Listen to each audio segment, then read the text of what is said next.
Atlikėjas Linas Adomaitis lyg grupės L+ laikais vėl dėmesio centre. Mat vyras po ilgų kūrybinių kančių ir ieškojimų metų pristatė naujausią savo muzikos albumą. Ir ne bet kaip pristatė, o gyvai su styginiu kvartetu ir būgnais. Ir pats ne pagal fonuškę žiopčiojo, o gyvai plėšė iš visos širdies, tai yra girklės. Ką? Linkiu gero vakaro. Hei! Nors į atlikėjo vakarą bilietas kainavo net 40 litų, gerbėjų netrūko. Kai beje ir specialistų vertintojų, kurių vieni tuoj sceninį įvaizdį aptarnėti ėmėsi, kiti garsiai abejojo, ar iš tokios muzikos Linas Adomaitis duonai bent litą kitą užsidirbs. Gražiai apsirengęs, tamsūs sakiniai, biškai man su galva blogai. O nemanai, kad galėtų naglesnį stiliuką įmušti? O kam? Taigi tokios lyriškos dainos. Jis ganėtinai toks nėra toks jau nenaglas stilius, normalus stilius, geras.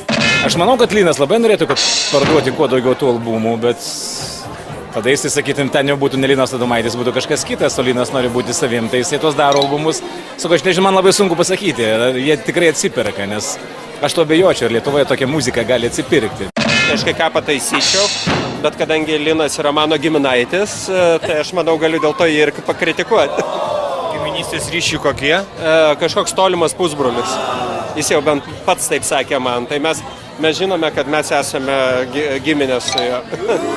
Bilieto pirkti nereikėjo. Be abejo. Oi, rimai, gėda pelėda. Juk neskursti, tačiau vis tas nenugalimas noras pataupyti. Nors gal šiuo atveju programa taupa ir teisingas žingsnis.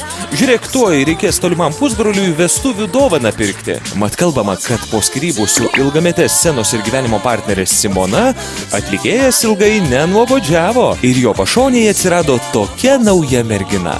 Tokia studentė Irma, labai jau nemėgstanti įkyrių žurnalistų, bet labai išsiilgusi Lino, nes kol šis kūrė, tai laiko net jai nerasdavo. Žinoma, žmogus užsidarė studijoje, dirba, kuria, tas reikalauja šiokių tokių aukų ir laiko be abejo. Teko sumuštinius nešti į studiją? Man tai neteko, bet ko gero net ir valgį buvo pamiršęs, bet bekurdamas. Mėgstu skaniai pavalgyti, bet esu maisto gadinimo mašina. Daug valgau, bet į kūną neina, nes labai daug energijos savo sudeginu. O miegas? O miego gal kažkiek ir trūko, iš tikrųjų. Tai nieko, dabar atsigriepsiu. Linai, nesupyk, bet ar šiame sektoriuje pirmiausiai reikia atsigriepti? Štai tėveliai, kaip reikiant nerimauja, ar tik nerūksta paties traukinys senbernystės stotelės link. Merginų pašonėje atrodo netrūko ir netrūksta, bet vestuvėmis kaip nekvepia, taip nekvepia. Vaikučių pabiručių, mielų Adomaičiukų kol kas irgi nematyti. Norėtųsi tą vežimėlį abiem turbūt pastumti. Jau norėtųsi. Taip norim. Dievaži labai norim.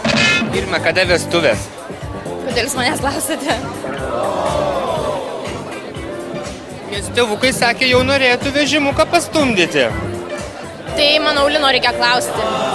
Kada jau jo vestuvės ir kada jau... Kada jau pasipirš, ta prasme? Na, jūs čia tai manęs spaudžiate į kampą. Iš tikrųjų, su Linu turėtume kalbėti. Kas belieka? Linai, žodis tau. Būk vyras ir prisipažink, kada vestuvinės dovanas ruošti. Kai bus, pakviesiu jūs į tai, tikrai nesislapstysiu ir nieko neviniosiu į vatą. Tikim, Linai, tavo nuoširdumu ir atvirumu, bet kad labai jau viską į vatą vinioji. Štai Vilniuje senokai kalbama, kad paties vestuvių varpai kažkur visai netoli aidi. Tai kas ten aidi, išties vestuviniai varpai, ar tik tušti plepalai? Aidi vis.